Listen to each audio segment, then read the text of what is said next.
And what do you teach? I teach third grade math and science. Oh, yeah. Page 6, at the top, it does say the intentional teacher. So that's probably the meat of what we're supposed to Yes. be discussing. So there's no formula for good teaching, no 7 steps for teacher of the year. Teaching involves planning and preparation.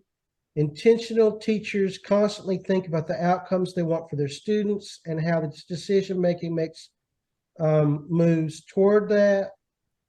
They know that maximum learning does not happen by chance.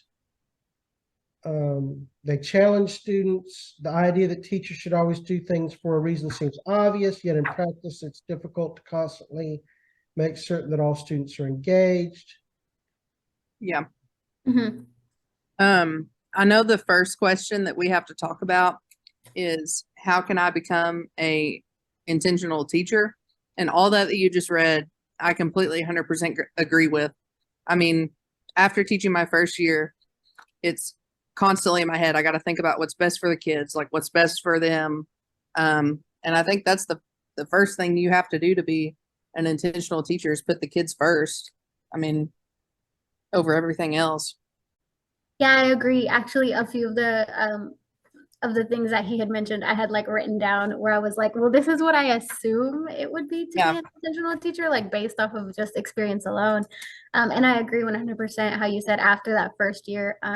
So my first year was about 2 years ago, actually, Yeah. because I took a year off. But after that first year, I was like, okay, I can't just go in there and like decide that I'm a prep in one period and that's going to be it for Yes. all 3 of my classes.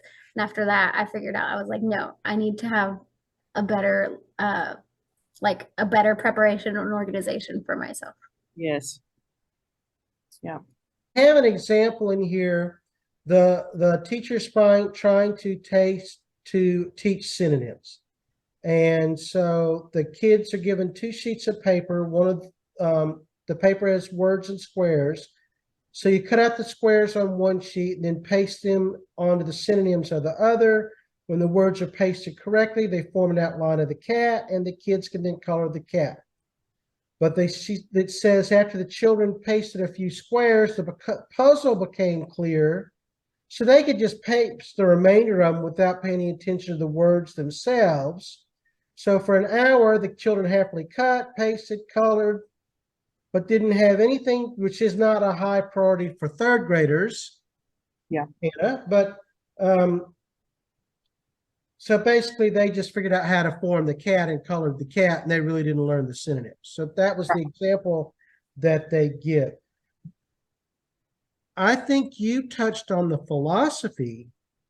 The philosophy is putting the kids first and that the kids are important. But I think the mechanics of being an intentional teacher have a little bit to do with planning.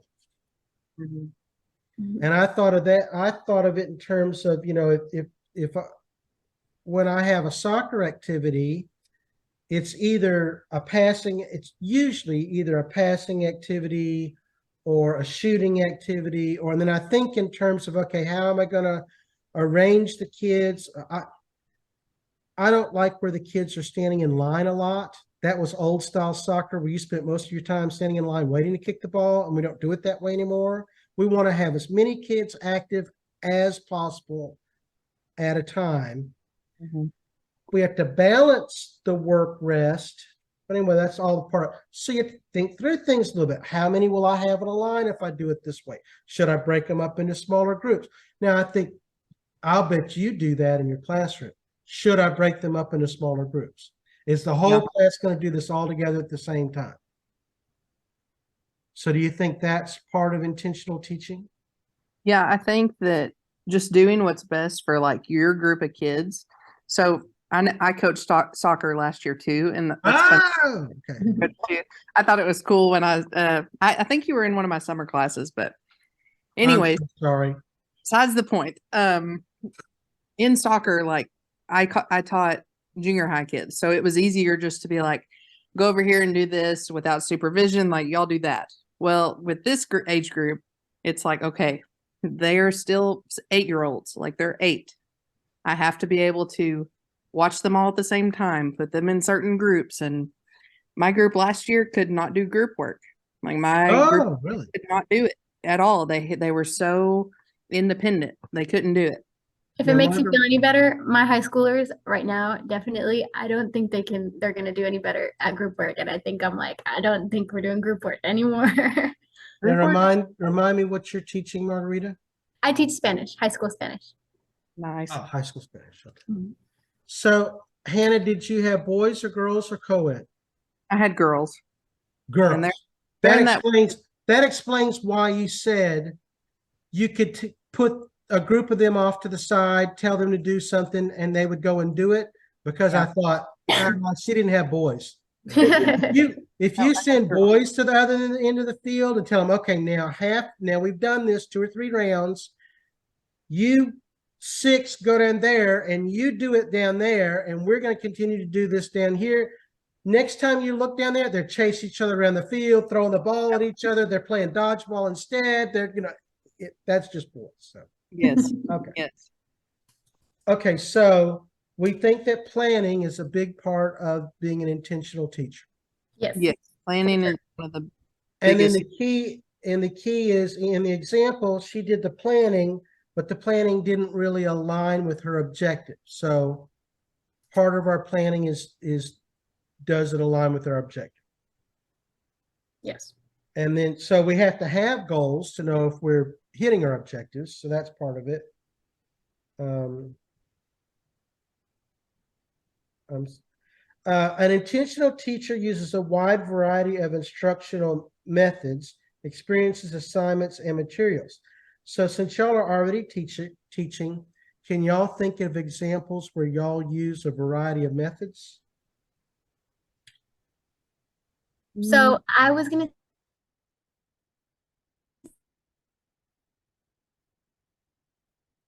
say lecturing for a second, but obviously most students are gonna like zone out after like 5 or 10 minutes of you just standing up there talking. So you have to like switch it up and make it a little bit more interactive and start doing what is it called?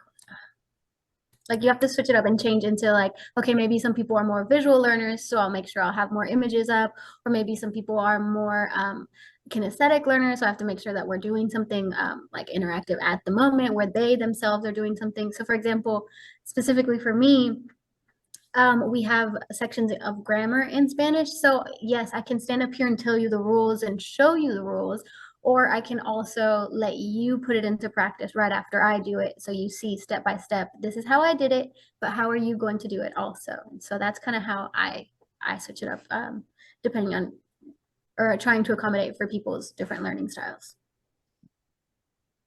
Right. I pretty much do the same thing.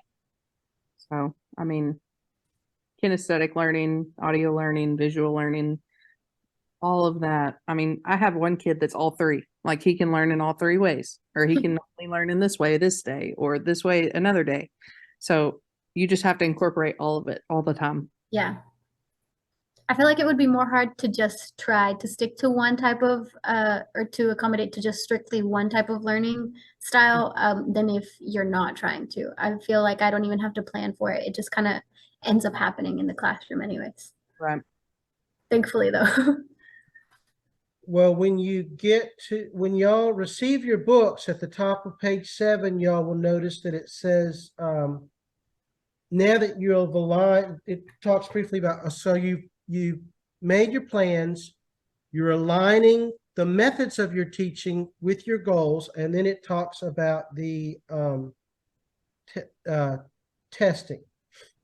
So since y'all have multiple ways of teaching so that you reach everybody, are there also multiple, I'm going to call them tools. Do you have multiple tools in your toolkit for testing?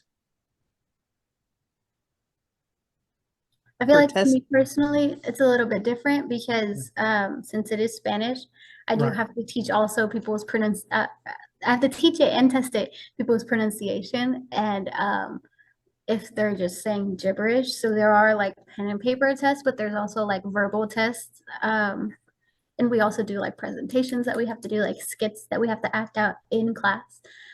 So I feel like I do have, at least for my subject, there is like a spelled out list of different ways we can assess our students.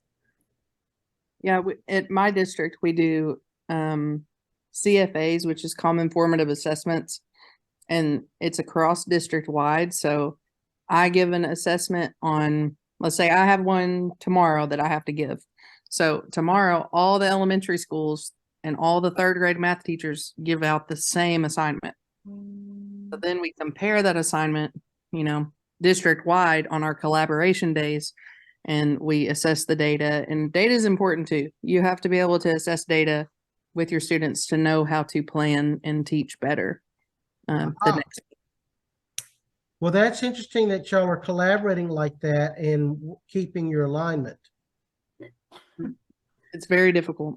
Well, again, when you get your book at the bottom of 9 and the top of 10, it says, what is the role of research in educational psychology?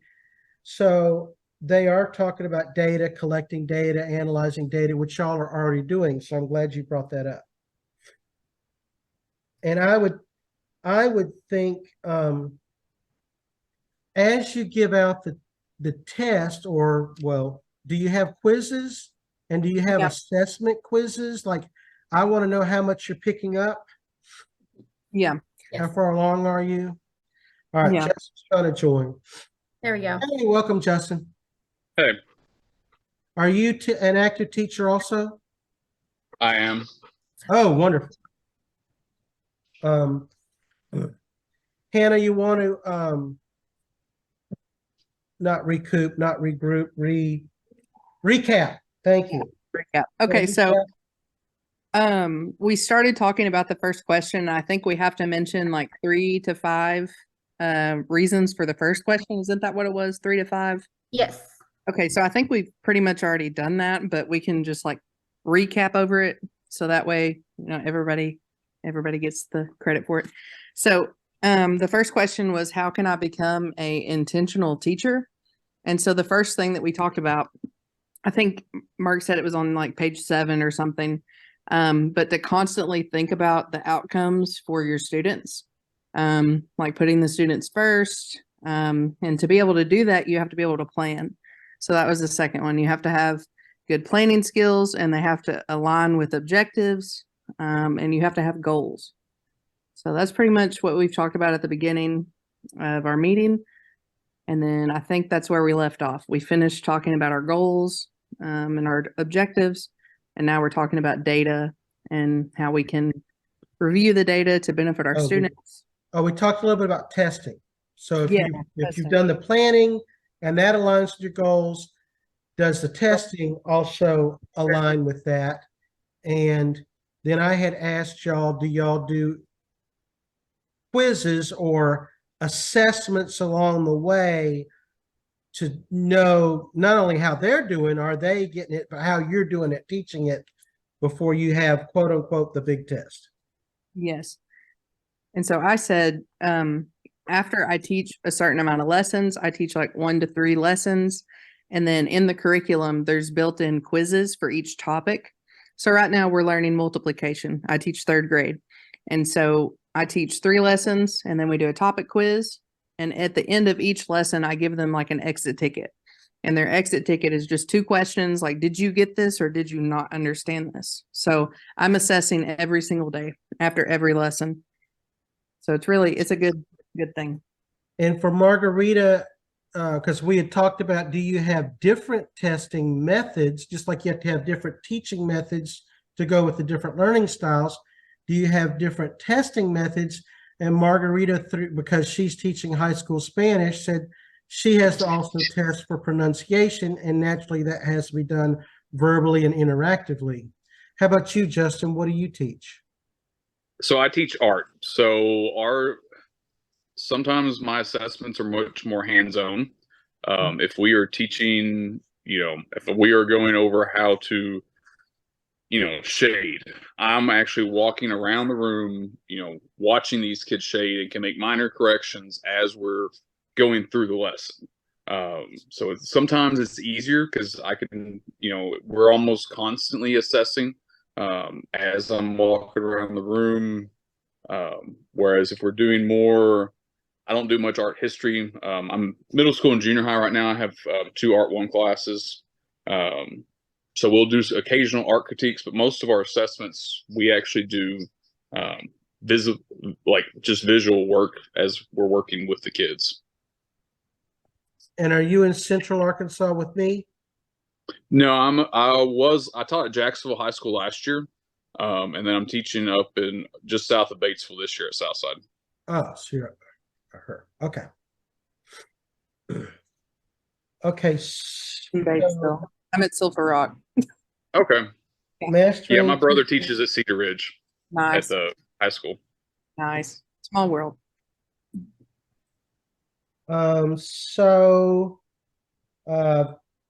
Research plus common sense equals effective teaching.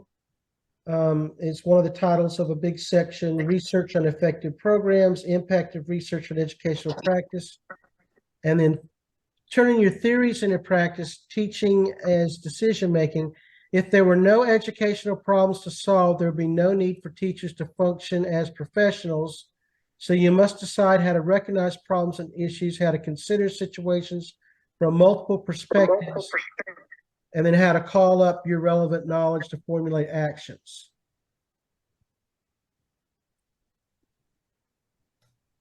So have any of y'all had an opportunity to do any of that, or can you think of a case where you did any of that?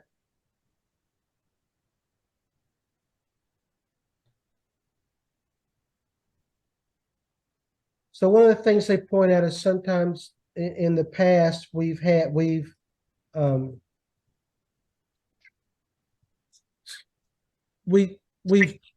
have teaching methods that actually are out of bad conclusions. You know, A plus B equals C. For instance, this summer on NPR, they had a whole big long story on how we used to teach reading. I don't know if y'all remember, but they were trying to get kids to learn the whole word, to sight read the whole word. They were no longer breaking things down into individual letters and small groups, and you know, A makes this anyway. After that was taught somewhat disastrously for, I think, nearly a decade, they discovered that doesn't work. And the initial research that prompted all that was bad research, you know. Yeah. So we do occasionally get down a wrong track, and unfortunately that sometimes gets propagated. Yeah. I know that this probably can be our third reason for the first question. We can become intentional teachers by making sure that we stay up to date with the current teachings and how we're supposed to do things. So I know Batesville, like our district, we have to go through, all new teachers have to go through a RISE training. And I'm sure y'all have heard of RISE, or maybe you should maybe have in the next couple of years. But RISE training goes over phonics first, and like understanding, you know, how to make phonics is basically how you make the sound of the letter that's in the words. And then you have like phonemes, graphemes, all the different types of letters. So you have to be able to understand that yourself before you're able to teach it. Because I was not taught to sound out the letters. I was taught to sight read. And that's yeah. When I was in elementary school, they switched over to sight reading. And so I was able to, you know, understand it, obviously, but it did not do well. It was not a good teaching method. So that was a great segue, because when y'all get to page 14, it says theory into practice, how to be an intelligent consumer of educational psychology research. But I think that plays right into what you were saying about ongoing learning. And of course, we're all examples of that, because after all, we're in this program. We're all obviously interested in ongoing learning and how to become, in my case, a teacher, in y'all's case, better teachers. So Justin, do you have your book yet? I've got an e-copy. I was just glancing through. I haven't got it was the 12th edition that I found, so I'm buying the 13th edition. I could not find a physical copy. the only ones I could find were digital copies, and they were a little expensive. So I was reading through chapter 1 of the 12th edition earlier today, just kind of skimming it. Yeah, that's one thing about teaching art, is always trying to research new artists and new techniques, because that's always evolving, always changing as well. Especially new artists, and they're always coming up with new things. And some of it's a lot easier to incorporate in classrooms. Jen Stark does this amazing, just like drip art, and that's real easy for the kids to pick up and play with colors and things like that. Whereas we also have technology evolving. The AI art kind of is a big debate right now. I won, but the other teachers, AP art, there was some students that were actually trying to use some AI art for their AP course, which the AP board or whatever apparently has issued some very strict guidelines on the AI use of art. And then, as I was telling a kid earlier today, we all as teachers tend to be generalists, but if they want to learn specifically how to draw something very specific, there's a YouTube video to teach you how to do pretty much anything and everything right now. And these kids can go on, if they want to learn how to draw a specific flower, specific animal, whatever, there's a YouTube video on it. You can YouTube video on how to rebuild a carburetor of whatever vehicle you want to do. And so it's just amazing. And, incorporating that and teaching those kids that these things in our hands are not simply for social media, but they are a gateway to the world of knowledge, is a big thing. And be able to incorporate that into the school and into each classroom. Yes. Okay, Hannah, look over the rubric again and give us an assessment of how we've done. Okay, so right now, I just had it pulled up. That was funny that you said that. So the first bullet point says, how can I become an intentional teacher in my content area? So we already talked about 3 to 5 specific behaviors, like the planning, the continuing education, all that. We talked about that. And then the second bullet point says, what does it mean to be an intentional teacher? Come to a consensus with a definition for this term. So we have to have a definition for intentional teacher. I definitely think we should include the element of ongoing education, since we're all participating in ongoing education. That's part of being an intentional teacher. Yes. Let me look up what a basic definition looks like, so we can get like a ballpark, Well, it's something else. When I was reading over that, the 12th edition I had, a lot of it seemed to have, knowing where you're going kind of mentality, instead of just winging it. Planning some of the core content areas I know are easier, but, for art, figuring out where I want to get these kids by the end of the year, and then working my way back to units and developing it, and just kind of, know where you're going from the very beginning. In the introduction to the book on page 7, it says characteristics of all outstanding teachers. They do things for a reason. They think about the outcomes they want and how they move students toward those outcomes. So that was sort of the definition of intentional, part of the definition of intentional teacher in the introduction section of the book.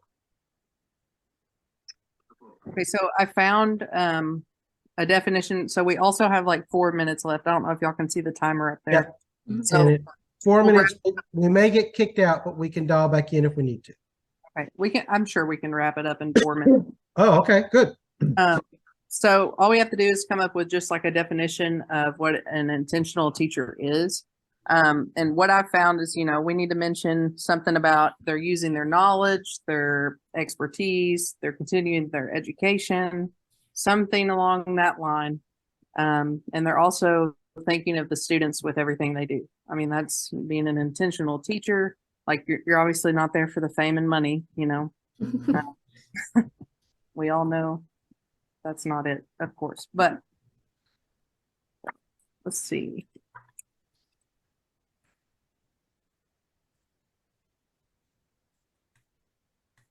Do you have anything to add to that, Justin? I mean, I think that pretty much wrapped it up. Yeah, I mean, like I said, my big thing was just knowing where you're going, having a roadmap. Planning. How about you, Margarita? Yeah, I agree. I feel like that pretty much sums it up, making sure that you're prepared. And also a big one for at least me personally is staying and maintaining a type of organization. But that kind of falls under planning, I feel like.